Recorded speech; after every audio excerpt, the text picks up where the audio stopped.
Pessoal!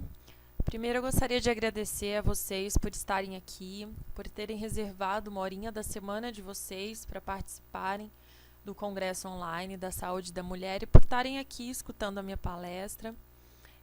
Então, sou muito grata. Bom, eu separei um tema para vocês que eu acho de extrema importância, afinal, o número de pessoas que estão se tornando vegetarianas, e não só vegetarianos e veganos, mas a qualidade da nossa refeição, da nossa alimentação. A gente percebe que as pessoas estão mais preocupadas com o que estão consumindo, com o consumo de verduras, legumes. Então eu acho um tema de grande valia, na verdade, e acho que se adequa muito bem ao Congresso, que preza sobre a saúde da mulher. E é um tema que eu vivo. Eu sou ovo-vegetariana e pretendo passar um pouco para vocês, compartilhar, na verdade, um pouco das aplicações nutricionais da alimentação vegetariana e até desmistificar um pouco, porque às vezes tem uma ideia errada de que uma alimentação vegetariana é deficiente. E, na verdade, não é bem assim. Bom, meu nome é Carla Escoda, eu sou nutricionista, ovo-vegetariana, eu sou pós-graduanda em Nutrição Clínica Funcional pela VP Consultoria, também eu sou membro do Instituto Brasileiro de Nutrição Funcional e atualmente sou co-orientadora e fui presidente e fundador da LANF, Liga Acadêmica de Nutrição Funcional da PUC Goiás. Atualmente eu atendo em consultório e faço parte da equipe NutriCook aqui em Goiânia. Quando a gente pensa em vegetarianismo, a gente tem que entender que ser vegetariano significa ter como princípio não comer produtos que implicam na morte de qualquer ser do reino animal. E dentro disso, a gente tem algumas categorias de que alguns indivíduos escolhem a partir disso. Então, a gente tem, por exemplo, o ovo-lacto vegetariano. É aquele indivíduo que ele não vai consumir nenhum tipo de carne, mas ele vai consumir laticínios e ovos. Na verdade, a maioria das pessoas que começam, elas optam por ser ovo-lacto vegetariano. A gente tem também o lacto vegetariano, que é aquele que exclui todos os tipos de carne, mas ele consome leite e derivados e ele não consome ovos também. A gente tem o ovo vegetariano, que não consome carne, não consome leite, mas ele consome ovos, na maioria das vezes ovos caipiras. Temos o vegetariano estrito, que é aquele que exclui todos os tipos de carne, de leite, derivados, de ovos, mel. E a gente tem o vegano, que na verdade o veganismo é uma filosofia de vida, em que tu não só preocupa com o consumo de animais, de carne, de leite, de ovos, mas você também se preocupa com a forma de exploração e tratamento que os animais são submetidos. Além disso, você não usa cosméticos que são testados em animais, produtos como lã, couro, seda, né, que são de animais, ou seja, você exclui todas as formas, né, de exploração e tratamento cruel que um animal é submetido. Só que, na verdade, tem vários motivos que levam uma pessoa a adotar uma alimentação vegetariana ou vegana. Tem por motivos éticos e moral, né, porque a pessoa acredita que o ato de consumir animais é eticamente errado. Tem pela questão da saúde, que a gente trata como médico nutricional, devido aos benefícios da saúde, então a pessoa para de comer carne. Por motivos ecológicos, né, pelas consequências da pecuária, da degradação ambiental, por motivos do meio ambiente, do consumo de água, de desmatamento, pela questão sociopolítica, né, em face das questões de segurança alimentar e justiça social, e por motivos religiosos e espiritual. Só que a gente tem que pensar que, independente do motivo, né, o argumento da atitude de respeito e dignidade deve ser priorizado para quem busca esses padrões alimentares com menores quantidades de produtos de origem animal. Portanto, independente do motivo que você escolhe não consumir animais, deve ser respeitado e não deve ser tão questionado como a gente pode pensar, né? Cada um tem suas ideologias, suas razões de vida, e a gente tem que respeitar a escolha de cada um.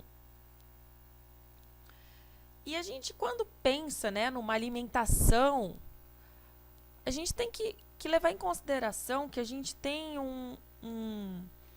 uma gama muito grande de alimentos, né?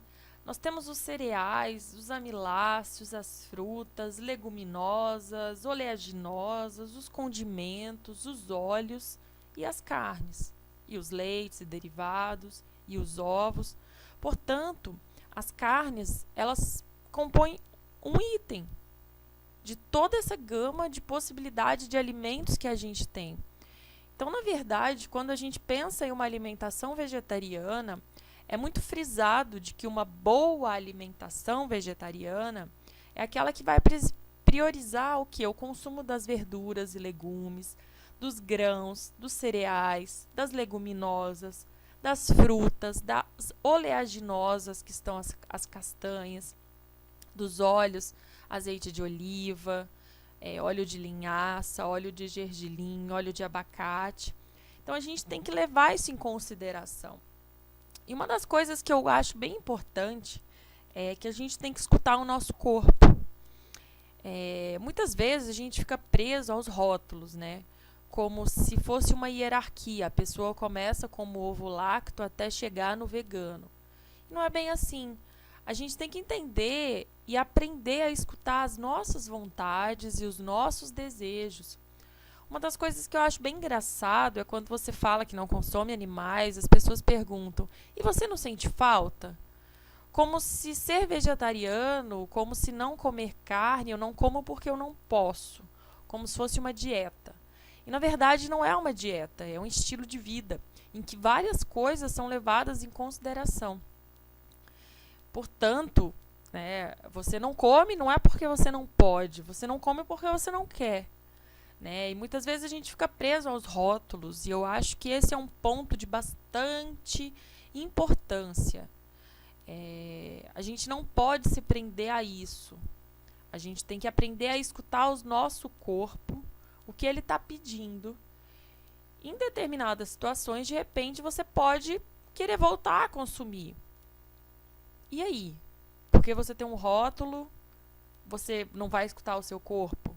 Eu acho que esse é um ponto muito importante que diz respeito não só para indivíduos vegetarianos ou veganos, mas para a maioria das pessoas. A gente tem que aprender a escutar o nosso corpo, né? E principalmente ter um equilíbrio entre o nosso corpo, mente e espírito. Isso eu acho fundamental. Não adianta a gente pensar na alimentação de uma forma isolada, apenas com o que eu vou colocar no seu plano alimentar, na sua dieta, né, como nutricionista. Eu preciso levar em consideração o momento que você está vivendo, qual é o estresse que você está passando, qual é a sua história de vida, como é a sua rotina, quais são os seus princípios, as suas vontades. Tudo isso tem que ser levado em consideração, portanto, é muito importante ter esse equilíbrio entre o corpo, a mente e o espírito. E você escutar o seu corpo, você escutar a sua necessidade, o que ele está pedindo para ti. E acho que muitas vezes a gente se perde nesse ponto. Então, temos que aprender a nos escutar mais. Na verdade, eu gosto de pensar quando a gente deixa de comer animais, inclusive a gente para de olhar tanto para a gente. A gente começa, porque quando a gente está com fome, a primeira coisa que tu pensa é o quê? Vou comer um pedaço de carne, porque eu tô com fome. E eu só quero alguma coisa para saciar a minha fome. Eu não quero saber o que é aquilo, como foi produzido, como foi feito. Eu quero o meu prazer. Quando a gente se torna vegetariano, eu digo por mim, a gente para de olhar para a nossa vontade e começa a pensar que existe um universo muito grande por trás de tudo que a gente consome. Então, você já parou para pensar aquele produto que tu coloca na mesa ou que tu pega no mercado, de onde ele veio? Como ele foi produzido? Aquele animal que você está consumindo, aquela carne, como o animal foi tratado? O que ele comeu? Será que ele sentiu dor na hora de morrer? São coisas que a gente não pensa, porque acaba sendo por um motivo fisiológico. Tu quer saciar a tua fome, ponto final. E uma das coisas que eu mais notei é essa grande diferença em que tu para de olhar para o teu umbigo e começa a ver que tem um planeta por trás. Que tem a quantidade de água que foi utilizada, tem o desmatamento, tem a produção animal, tem o sofrimento daquele animal que foi submetido a uma determinada dor, que sentiu medo para saciar a sua fome. Então, acho que são coisas que a gente não para pensar. Eu acho que são coisas importantes para a gente começar a olhar e parar de olhar tanto para a gente, começar a reparar que tem um mundo por trás, que existem muitas outras coisas. Então, a gente tem que aprender a escutar o nosso corpo e o nosso planeta. A gente precisa cuidar tanto da gente como do nosso meio ambiente. Então, acho que tudo isso tem que ser levado em consideração quando a gente pensa em uma alimentação sem animais, em uma alimentação rica em nutrientes, em alimentos de verdade. E isso é o ponto principal. A Associação Dietética Americana, ela fez um posicionamento sobre as dietas vegetarianas, e eu não poderia te mostrar nessa apresentação um pedacinho do texto. Eu coloquei o link, se você quiser o artigo na íntegra, é só você colocar, digitar esse link que tu tem acesso. E eles colocam assim: a alimentação vegetariana apropriadamente planejada, incluindo dietas veganas, são saudáveis, nutricionalmente adequadas e podem proporcionar benefícios para a saúde, prevenção e tratamento de certas doenças. Bem planejada, a alimentação vegetariana é apropriada para indivíduos durante todas as fases do ciclo de vida, incluindo gravidez, lactação, infância, adolescência e também para atletas. Ou seja, ter uma alimentação vegetariana, a exclusão de produtos animais, não quer dizer que tu vai ter anemia, que tu vai ter doença, que tu vai ficar fraco. Muito pelo contrário. Quando tu faz uma alimentação, friso, bem planejada e conforme as suas necessidades nutricionais, você não terá esses sintomas e provavelmente tem um risco menor de desenvolver essas doenças. Mas quando a gente pensa, no planejamento alimentar, alguns pontos devem ser levados em consideração. Por quê? E isso eu digo tanto para pessoas que consomem carne como não consomem. É importante que você tenha uma adequação nutricional conforme as suas necessidades. Isso é um cálculo, na verdade, que é feito por um profissional. Nós, nutricionistas, temos a responsabilidade de montar este planejamento conforme as tuas necessidades nutricionais individualizadas, independente se você consome carne ou não. Isso é de extrema importância. Quando você vai procurar um profissional, se você for vegetariano, é indicado que você procure um profissional que saiba trabalhar com uma dieta vegetariana e que respeite a sua escolha. Isso é muito importante, não só para o paciente, para o cliente vegetariano, como para os profissionais da área da saúde, que a gente tem que saber respeitar, Como eu coloquei, lembre-se que nenhum profissional precisa ter as mesmas convicções ideológicas que ti, mas é uma questão de ética, respeitar e orientar o cliente sem tentar modificar a sua opção dietética. No consultório, eu trabalho com pacientes vegetarianos, ovo-lacto-vegetarianos, veganos, indivíduos que consomem carne, e eu me adequo a cada um deles, porque afinal é o paciente que define o planejamento alimentar. É o paciente que está na minha frente que vai definir qual a dieta eu vou passar para ele. Portanto, a gente tem que se moldar conforme a necessidade do meu paciente.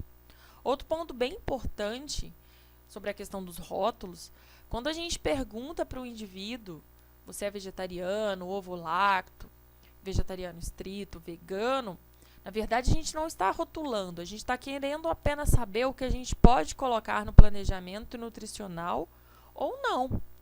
Então, esse é o único ponto que a gente pergunta qual das classificações, se é assim que eu posso dizer, para poder planejar de forma adequada conforme o que você come e o que você não come.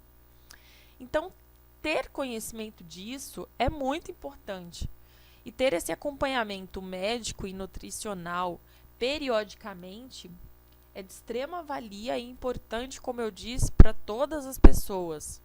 E não é porque eu sou vegetariano que eu vou precisar consultar mais os profissionais, que eu preciso ir mais na nutricionista. De forma alguma.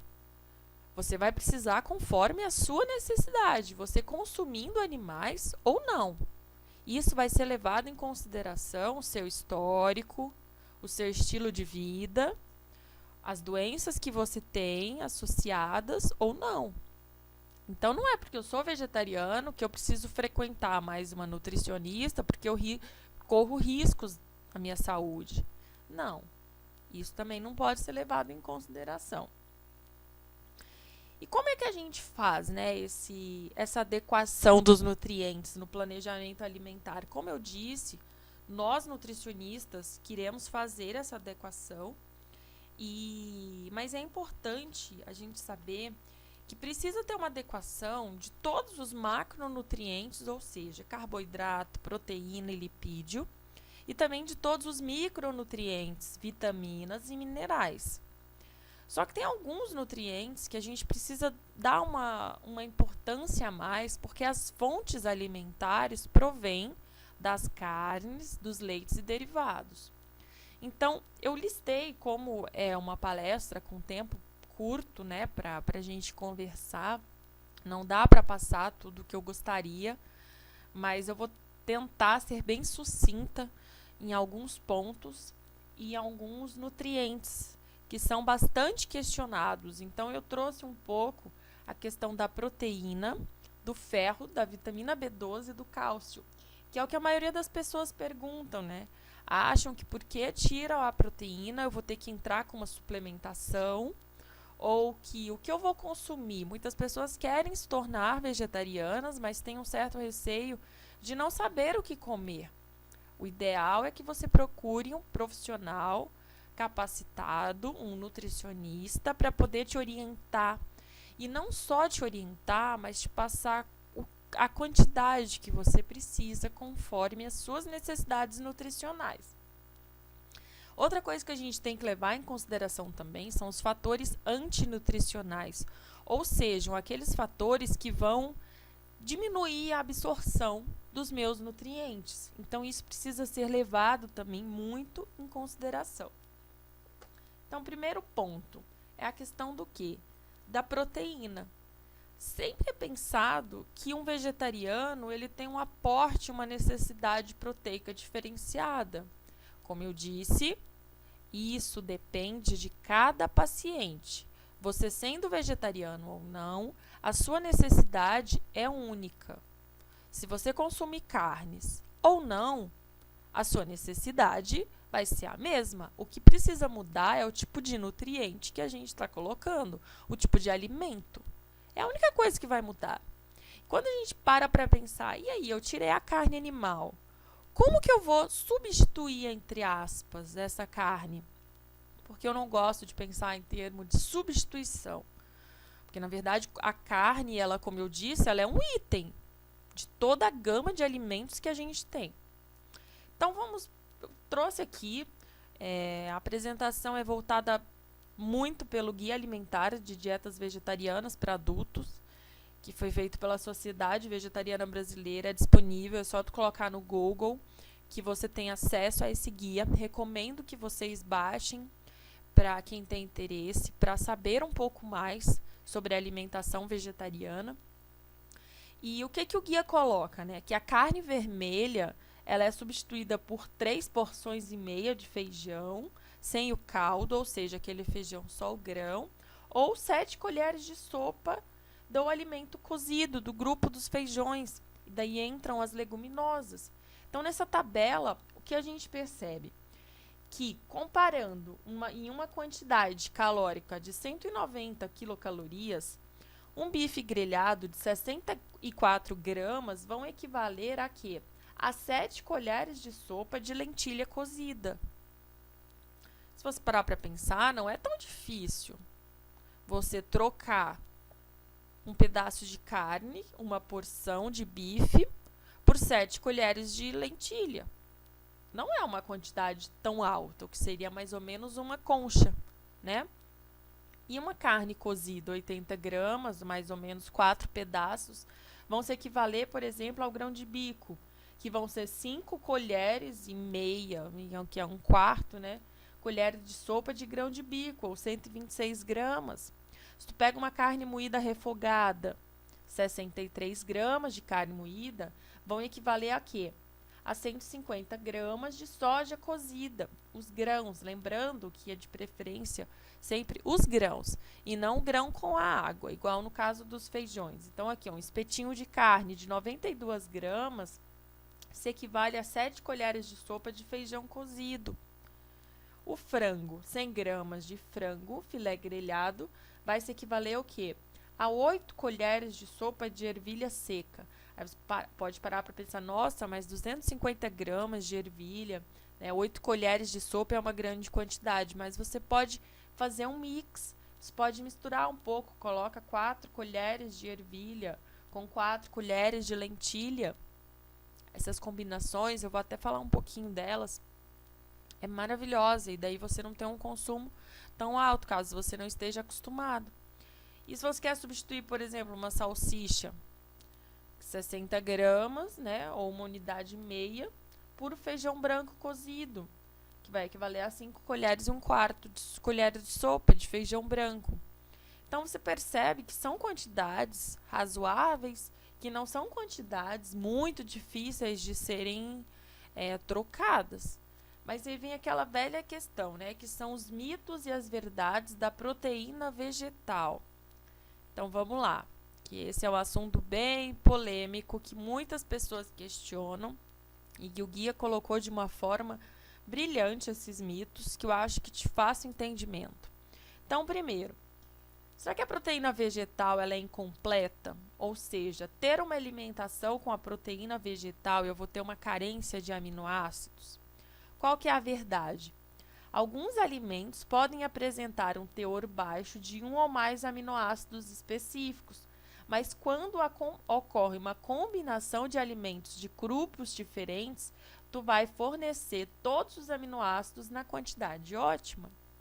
Portanto, as proteínas vegetais, elas não são carentes de aminoácidos, elas podem apresentar um teor mais baixo, mas que uma combinação dessas leguminosas e dessas fontes vegetais tu terá a quantidade total de aminoácidos necessária. Segundo mito, né, a proteína proveniente de fontes vegetais não é tão boa quanto a proveniente de fontes animais. E o que acontece? A qualidade depende da fonte da proteína vegetal ou da sua combinação. As proteínas vegetais, elas podem ser iguais ou até melhores que as proteínas animais. Então, a gente tem que ficar bem atento nessa questão da qualidade. Terceiro ponto, as proteínas de alimentos vegetais diferentes têm de ser consumidas juntas na mesma refeição para atingir elevado valor nutricional. Qual que é a verdade em relação a isso? Que os aminoácidos, eles não precisam ser consumidos todos na mesma refeição. Você pode consumi-los ao longo do dia. Então, se de repente você tem que fazer uma combinação, por exemplo, do arroz com feijão ou de uma lentilha com grão de bico, necessariamente não precisa ser na mesma refeição. Você pode consumir a lentilha no almoço e o grão de bico no jantar. Ou fazer um mix dos dois, como eu havia dito anteriormente. Quarto mito. Os métodos baseados em animais para determinar os valores da necessidade nutricional de proteína são adequados para seres humanos. O que acontece? Esses métodos, eles costumam subestimar a qualidade nutricional das proteínas, já que as necessidades de proteínas e a velocidade de sua utilização são muito diferentes entre animais e seres humanos. O quinto mito: as proteínas vegetais elas não são tão bem digeridas. Qual que é a verdade? Que a digestibilidade varia de acordo com a fonte e o preparo da proteína vegetal. A digestibilidade da proteína vegetal pode ser tão alta quanto a animal para alguns alimentos. Sexto mito: sem carne, ovo ou laticínios, como numa alimentação vegana ou um vegetariano estrito, a proteína vegetal não é suficiente para atender à necessidade humana de aminoácidos. Qual que é a verdade disso? A ingestão de aminoácidos essenciais pode ser atingida tranquilamente utilizando apenas proteínas vegetais ou com uma combinação delas com as animais, no caso dos indivíduos lacto-vegetarianos ou ovo-lactos vegetarianos. As proteínas vegetais, elas contêm aminoácidos desbalanceados e isso limita o seu valor nutricional. Qual que é a verdade? Não existe nenhuma evidência de que esse balanço seja importante. O que importa é que todos os aminoácidos atinjam seu valor de ingestão recomendado ao longo do dia. Pode ocorrer desequilíbrio por uma suplementação inadequada de aminoácidos, mas isso não costuma ser um problema prático comum. E o oitavo mito: que existem aminoácidos na carne que não podem ser encontrados em nenhum alimento no reino vegetal. Todos os aminoácidos essenciais são encontrados em abundância no reino vegetal. Então, a gente percebe que é possível, sim, a gente trocar a carne pelas proteínas vegetais, né? E que não existe toda essa questão da digestibilidade, do aquecimento das proteínas, porque tudo isso vai influenciar também o tipo de aquecimento, a temperatura que esse grão foi cozido. Vou falar um pouquinho também sobre quando você deixa os grãos de molho para diminuir os fatores antinutricionais. Então, esse é outro ponto de extrema importância e que, na verdade, para adequar uma quantidade proteica diária de uma pessoa, que ficaria em torno de 10 a 15% do valor energético total. Então, você consegue adequar, sim, a quantidade proteica com alimentos de fontes vegetais combinados ao longo do dia em diversas preparações, tanto no almoço quanto no jantar.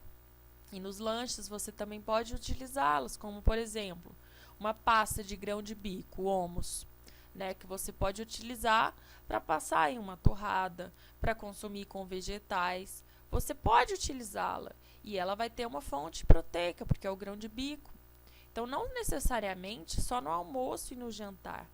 A quantidade de proteína ingerida ela deve ser distribuída ao longo do dia. Então, a gente não pode pensar só em, por exemplo, pré e pós-treino, refeições como almoço e jantar, que eu preciso de uma quantidade maior e nos outros períodos, não.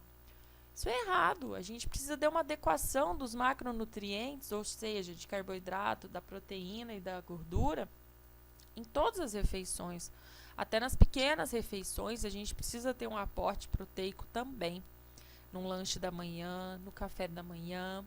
Então, isso tudo precisa ser levado em consideração. E não apenas só as grandes refeições, como almoço e jantar, que seriam as opções em que tu teria o consumo das leguminosas. Só que, como eu disse, a gente pode fazer as pastas de lentilha, pasta de grão de bico e você consumir nos lanches, né? Outro ponto, agora, super importante e que as pessoas sempre têm uma certa dúvida em relação ao ferro, né? O que acontece? Na forma da gente ingerir o ferro, a gente tem ele em duas opções. O ferro M e o ferro não M. O ferro M seria aquele que é encontrado na carne. E o ferro não M, que vai ser obtido das fontes vegetais. A gente tem uma necessidade de ingestão diária, mais ou menos, de 8 miligramas para homens e para mulheres de 18 miligramas. Só que, na verdade, quando a gente precisa pensar muito na questão da biodisponibilidade desse ferro, que é um dos pontos primordiais, não só do ferro, mas de todos os micronutrientes, né? E que, na verdade, para a gente poder repor as perdas e manter os níveis, né, em equilíbrio, é necessário que a absorção do ferro seja entre 1 a 2 miligramas por dia. E na dieta vegetariana, a biodisponibilidade média do ferro é em torno de 5 a 12%, contra 14 a 18% de uma alimentação onívora, né? E aí? Como que eu vou planejar essa quantidade de ferro provinda dos meus alimentos? Só a dieta é necessária? Então, vamos lá. A gente tem que levar em consideração que há alguns fatores que vão melhorar ou inibir a absorção do ferro. Então, quando a gente pensa em ferro, a gente tem que pensar automaticamente na vitamina C. Ou seja, alimentos fontes de vitamina C para que eu tenha uma melhor absorção desse ferro que está sendo consumido. Então, eles precisam estar na mesma refeição. E alguns fatores que vão inibir a absorção desse ferro, que aí entra o cálcio, o ácido fítico, que são o fitato, e os polifenóis. Então, são outros pontos que a gente tem que levar em consideração durante essa absorção, porque o ácido fítico está presente nas sementes e nos grãos e vão prejudicar a absorção do mineral. Então, a gente precisa saber como trabalhar esse ácido fítico para diminuir essa quantidade e aumentar essa absorção do ferro, que seria o quê? Deixando os grãos de molho, que entra aí nos fatores antinutricionais que eu falarei no final. Então, tudo isso precisa ser levado em consideração. E a gente tem que pensar que a deficiência de ferro, tanto em onívoros quanto vegetarianos, ela não deve ser tratada apenas com a dieta. De uma forma prática, a gente precisa fazer uma avaliação clínica e laboratorial para poder saber qual é o estado nutricional do ferro. A gente precisa dosar e não fazer só um hemograma completo, mas saber como é que está a ferritina, que seria o estoque dessa quantidade de ferro, para a gente saber se realmente o indivíduo ele está com deficiência ou não. E aí entra, independente se a pessoa consome carne ou não, ela precisa verificar e ter um acompanhamento laboratorial para saber se ela precisa de uma suplementação ou não. Então, não vai adiantar avaliar o ferro de indivíduo vegetariano apenas pelo cálculo da ingestão nutricional, colocando fontes. Precisa averiguar de forma laboratorial também para saber das deficiências e a quantidade que se deve entrar com a suplementação.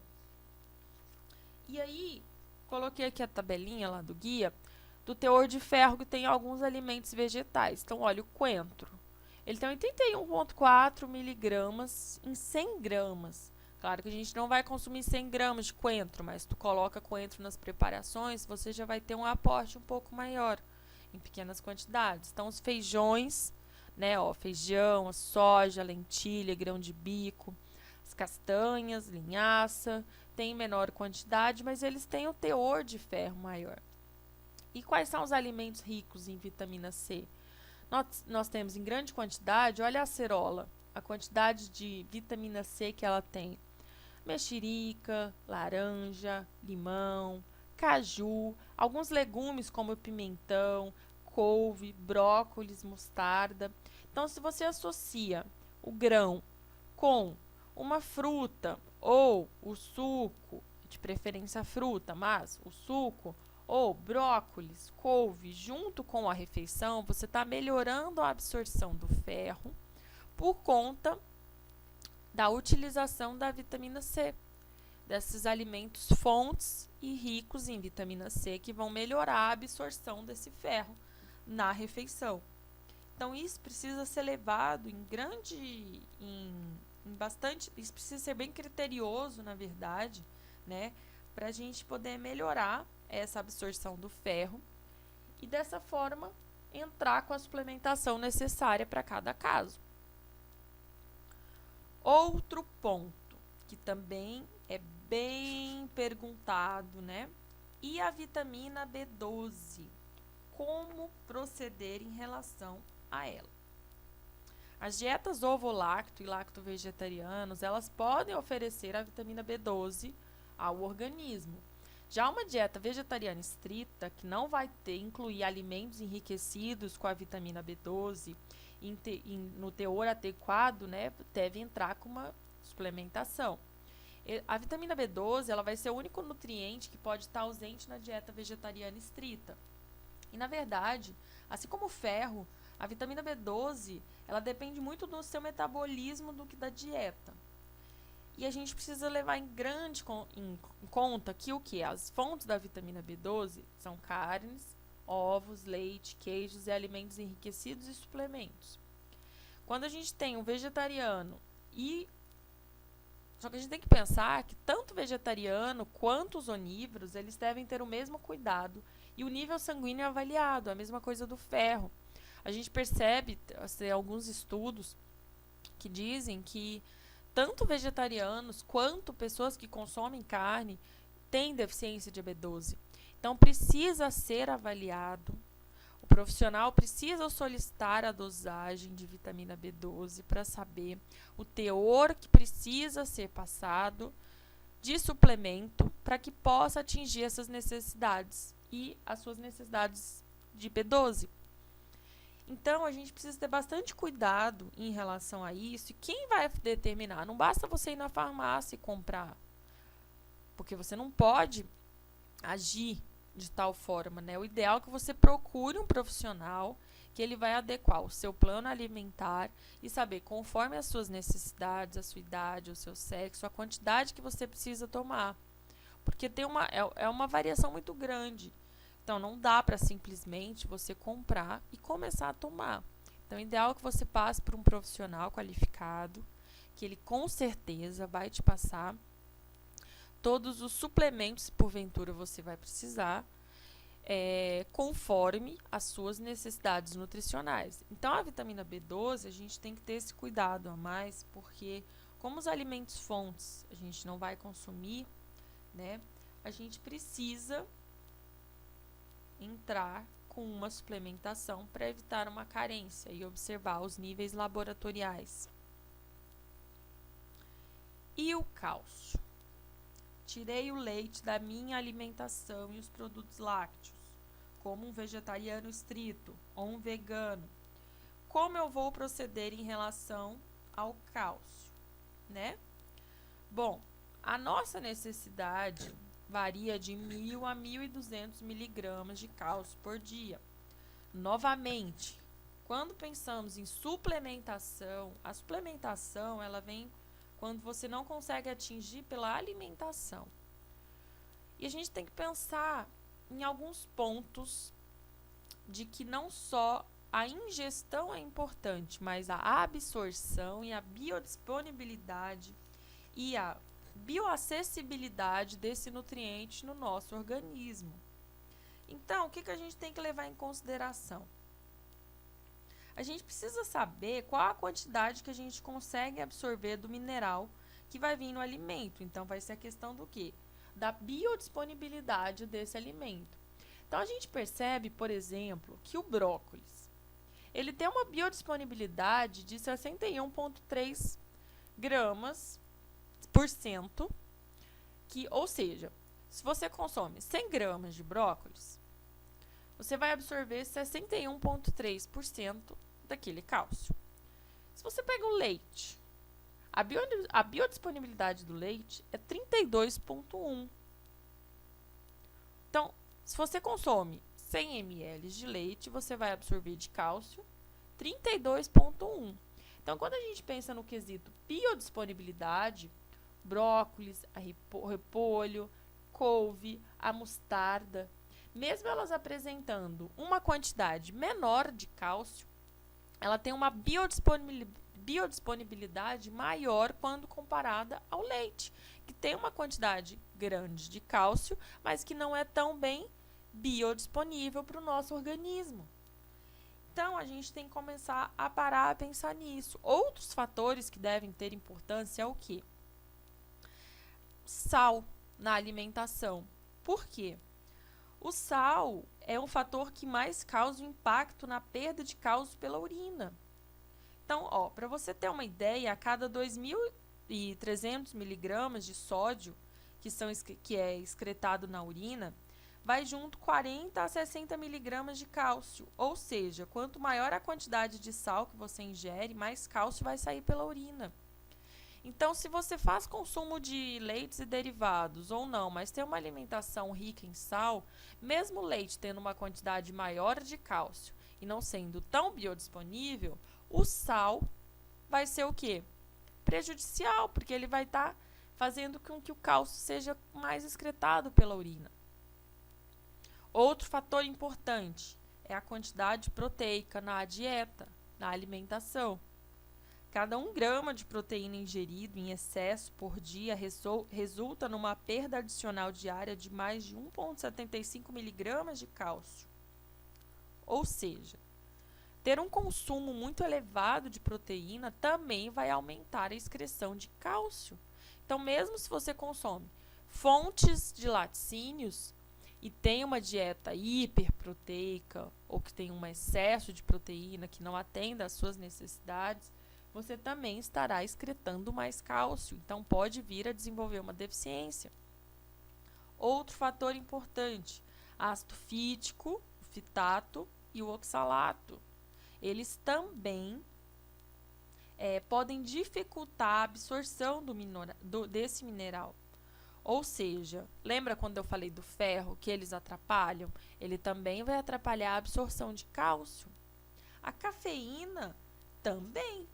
A gente tem que lembrar que o café ele não pode ser considerado tanto um vilão para o cálcio, né? Mas se tiver uma ingestão excessiva, também pode aumentar a excreção de cálcio. Então, a gente precisa levar em consideração várias coisas. Quando a gente pensa em alimentação, a gente não pode pensar num nutriente isolado.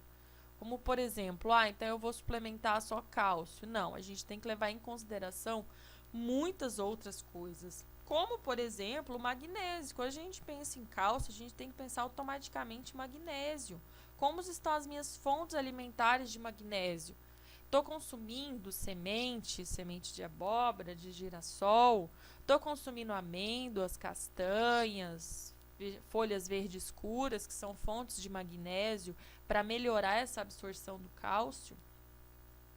Então, a gente tem que levar em consideração vários aspectos quando a gente pensa na alimentação e não só nos nutrientes de forma isolada, porque tudo é um conjunto. O nosso organismo é um conjunto de nutrientes. Além disso, você vai ter que ter um aporte adequado de quê? De outras vitaminas. Vitamina K, ela também vai ser importante para a absorção do cálcio. E onde que ela vai ser produzida? Pela flora, pela nossa microbiota intestinal. E quais são as fontes? Principalmente as folhas verdes escuras. Então, a couve, por exemplo, ela vai ser muito rica em vitamina K. E muitos suplementos de cálcio importados, eles também vêm com a quantidade de vitamina K por conta dessa interação no metabolismo ósseo. E como estão os níveis da vitamina D, que também é essencial para a manutenção e controle da osteoporose?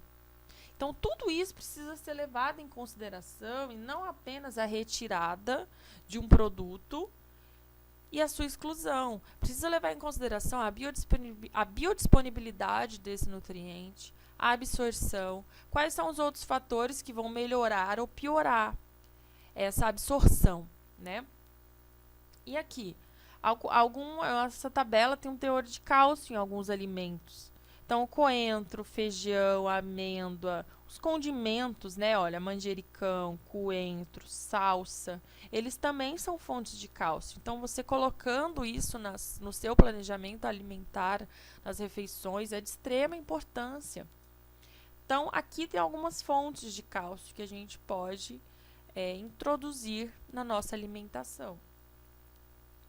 Em relação aos fatores antinutricionais que eu havia dito, né? O que vem a ser isso? São alguns fatores, como o fitato e o oxalato, que eles vão prejudicar a absorção de vários nutrientes. Eles podem inibir algumas enzimas, eles podem diminuir a absorção de alguns minerais e vitaminas.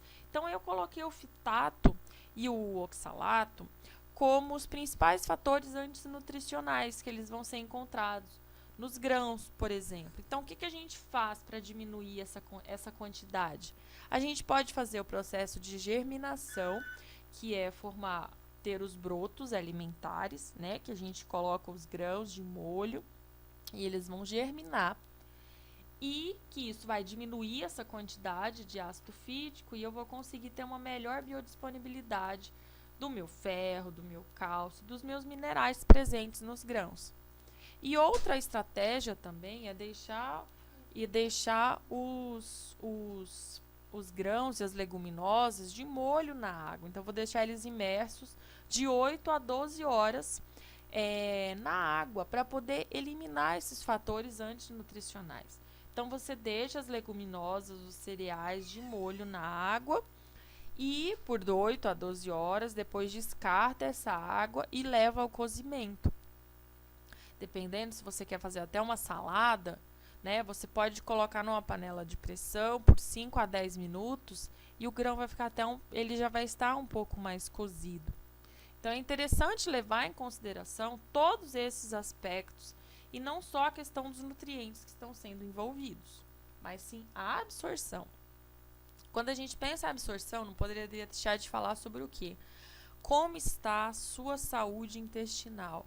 Quando a gente pensa no quesito saúde, né, eu coloquei intestinal porque seria da absorção, mas a gente tem que pensar como está a saúde do seu trato gastrointestinal, desde a sua boca, ou seja, desde a hora que esse alimento entra até a hora que esse alimento sai. Então, você precisa levar em consideração que, independente se você tem uma alimentação maravilhosa ou não, rica em carnes ou não, como está o seu intestino, o seu microbioma. Hoje a gente sabe da importância, né, do intestino e das bactérias, ou seja, todos os micro-organismos, fungos, bactérias que estão no nosso corpo, desde a nossa boca até o nosso ânus. Então, a gente tem vários estudos que dizem que a dieta, o tipo de alimento que você consome, você terá um tipo de bactéria. Então, por exemplo, tem alguns estudos que eles colocam que um indivíduo vegetariano, ele tem uma população de bactérias diferente de uma pessoa que consome carne. Obviamente, são alimentos, são fontes distintas que precisam e que vão gerar subprodutos distintos também, né? Então, a gente sabe da importância da saúde intestinal, né? De um quadro como, por exemplo, de disbiose. O que seria isso? Um desequilíbrio na quantidade e na qualidade dessas bactérias que podem vir a desencadear algumas outras doenças. Então, quando a gente pensa em absorção, a gente precisa pensar muito a nível de microbioma, de bactérias, com a utilização do que a gente poderia? Com a utilização dos probióticos e dos prebióticos na alimentação, para melhorar a absorção dos nutrientes envolvidos no processo. Então, quando a gente pensa em uma alimentação saudável, em uma alimentação vegetariana, a saúde do nosso intestino, a saúde do nosso trato gastrointestinal é de extrema importância. E quando a gente pensa nos benefícios, né, à saúde, será que realmente ter uma alimentação vegetariana eu terei alguns benefícios? Então, o que a Associação Dietética Americana eles colocaram naquele documento que eu apresentei para vocês? Eles listaram, e eu coloquei só listado porque não dá tempo de explicar tudo, quais são os benefícios à saúde. Então, a gente tem uma redução de 31% em homens vegetarianos e 20% em mulheres vegetarianas das mortes por infartos. Tem uma redução de 14% no nível sanguíneo de colesterol em ovo-lacto vegetarianos e 35% em vegetariano estrito. Menor pressão arterial nos vegetarianos, redução de até 50% do risco de desenvolvimento de diverticulites, redução de até 50% no risco de diabetes, redução marcante na incidência de câncer de próstata, intestino grosso. Independente de outros fatores, a carne está vinculada ao aumento do risco de câncer de intestino grosso. Nas mulheres vegetarianas, metade do risco de apresentar pedras na vesícula. O congresso é sobre a saúde da mulher. Olha que dados maravilhosos estes. Temos redução também na incidência de obesidade, dos sintomas de fibromialgia, redução de até 1/3 no risco de desenvolver demência e auxílio no tratamento de doença renal, principalmente para quem não faz diálise e apresenta diurese, por oferecer menor teor de proteínas e melhorar os níveis de colesterol. Então, ter uma alimentação vegetariana traz muito mais benefícios à saúde do que doença. Então, a gente não pode pensar em uma alimentação vegetariana associada com risco de doença. A gente precisa pensar em todo o contexto, como eu gosto sempre de frisar. Não é apenas a alimentação, mas o seu estilo de vida, o seu histórico, quais são as suas heranças, tudo isso precisa ser levado em consideração. Trouxe esse estudo, o que ele colocou? Ele é um estudo que ele colocou que as dietas vegetarianas e veganas elas parecem ter maior efeito protetor contra as doenças cardiovasculares devido ao elevado teor de fibras e ácidos graxos na alimentação. Entretanto, destaca-se alta prevalência na ingestão inadequada de vitamina B12, iodo, zinco e selênio, enfatizando o quê? A importância dos alimentos enriquecidos e suplementos, além de boas escolhas alimentares para garantir sua adequação. Ou seja, não basta só não consumir carnes, eu tenho que ter uma alimentação que seja rica em cereais, em leguminosas, em verduras, em frutas, em óleos, em condimentos, para poder ter um equilíbrio e um planejamento alimentar. Não basta simplesmente ficar sem comer carne e ter um alto consumo de produtos industrializados, por exemplo. Isso não é ter uma alimentação saudável, mesmo sendo uma alimentação vegetariana. Então, a gente precisa ter cuidado com isso. E esse estudo evidencia isso e corrobora com tudo que eu havia dito. Então, eu trouxe para vocês algumas orientações que eu gosto de passar no consultório para a gente pensar um pouco na orientação para ter uma alimentação equilibrada. Então, qual que é o primeiro ponto? A gente deve evitar o quê? A monotonia alimentar. É o que a gente chama da variedade. Escolher diferentes alimentos para compor a alimentação. Por exemplo, se nessa semana teve banana, laranja, maçã e alface, na próxima semana leve outras. Experimente novas frutas, novas verduras, incentive os produtores orgânicos, de preferência, compre os produtos orgânicos da época, da estação, que são produtos que têm uma qualidade muito melhor e uma aceitabilidade muito maior também. E você vai ter o quê? Uma variedade na sua alimentação. Segundo ponto, coma comida e não conservantes, corantes, aromatizantes, estabilizantes. Quanto mais nomes estranhos estiverem presentes nos rótulos dos alimentos, pior ele será. Portanto, você deve evitar os produtos contendo ingredientes que são pouco conhecidos, não pronunciáveis e que tenha mais de 5 ingredientes nos rótulos. É o que eu sempre falo. Coma comida. Olhou um produto, um alimento, ele vai perder daqui uma semana, que é o que a gente fala. viu uma batata doce, viu uma folha, uma fruta e ela vai estragar, é esse alimento que você tem que consumir. Comer comida, o simples, e deixar de consumir o quê? Os produtos alimentares. Terceiro, concentre-se na hora da refeição. Coma com calma, reserve aquele tempo para você. Portanto, evite utilizar celular, conversar e comer rapidamente. Para evitar a formação dos gases intestinais e dos arrotos por excesso de ar deglutido, você tem que comer devagar, mastigar, dispensar as bebidas gaseificadas e, se tiver acompanhado, saiba quando deve falar e quando deve escutar. Ou seja, é o seu horário, aquele é o seu momento, dedique-se a ele. Coma com tranquilidade. O mundo não vai parar porque você tirou 10, 15, 20 minutos para se alimentar da forma adequada. Quarta orientação, tenha cuidado quando for ao supermercado e evite ir com fome. Comece sempre pela seção de verduras e frutas, dê preferência aos orgânicos, aos produtos locais e da estação, mas não se esqueça que um vegetal não orgânico ainda é mais saudável do que uma caixinha de cereal orgânico. Evite as prateleiras cheias de caixas e embalagens. Quanto menos embalagem tiver no seu carrinho, será melhor. Comece a procurar as feiras locais, as feiras orgânicas. Quinto ponto, comer deve ser prazeroso, harmonioso e não deve ser uma punição e culpa. Não se preocupe tanto com a quantidade calórica, mas sim com os nutrientes que aquele alimento vai te oferecer.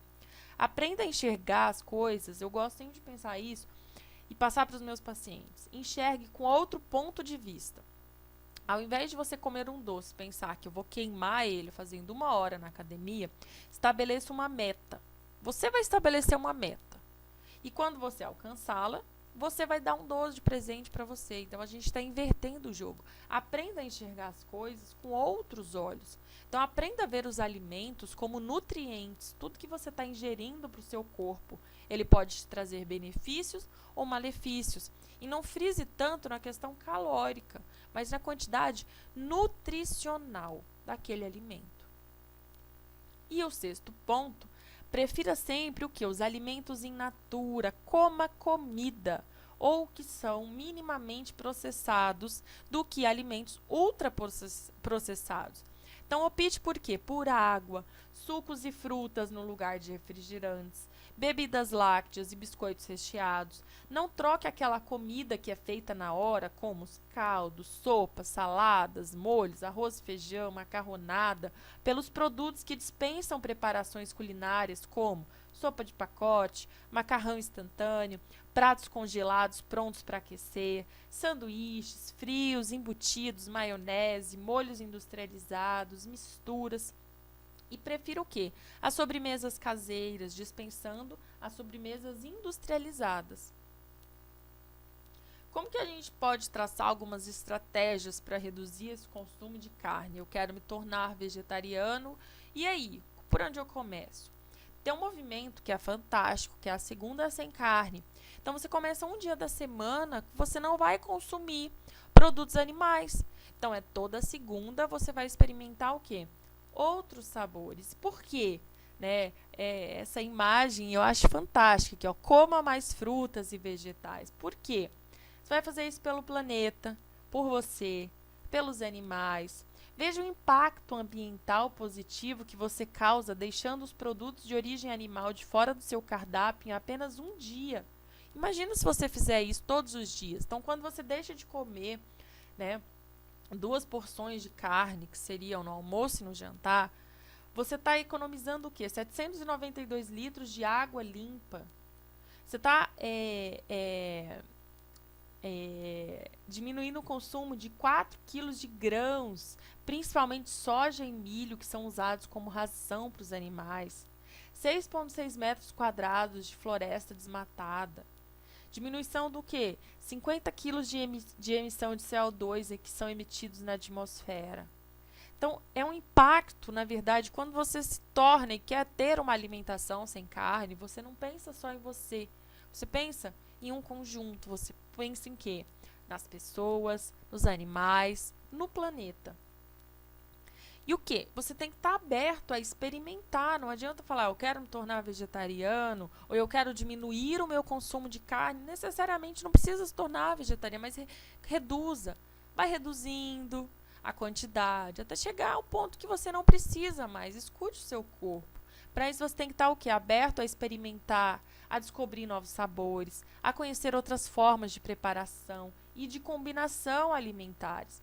Pense que não é uma restrição e uma escassez alimentar, mas sim uma abundância.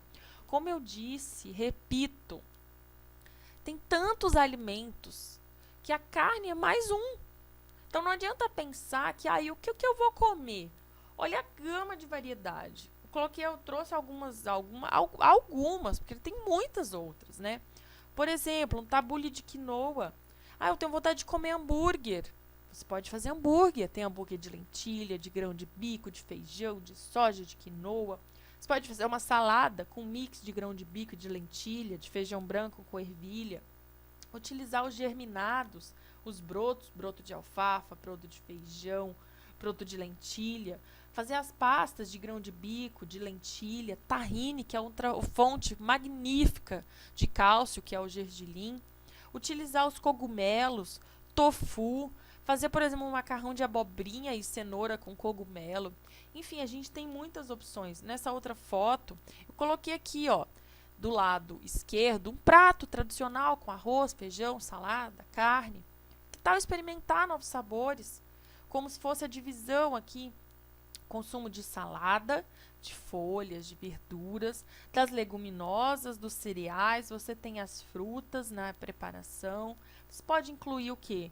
Os brotos, quinoa, folhas, frutas, abacate, as pastas. Então você não pode pensar em uma alimentação sem ter o que comer, com restrição e escassez. A gente tem que pensar em abundância, porque a gente tem muitas opções e que muitas vezes não são nem vistas. Deixar de comer a lentilha só no Natal e no Ano Novo.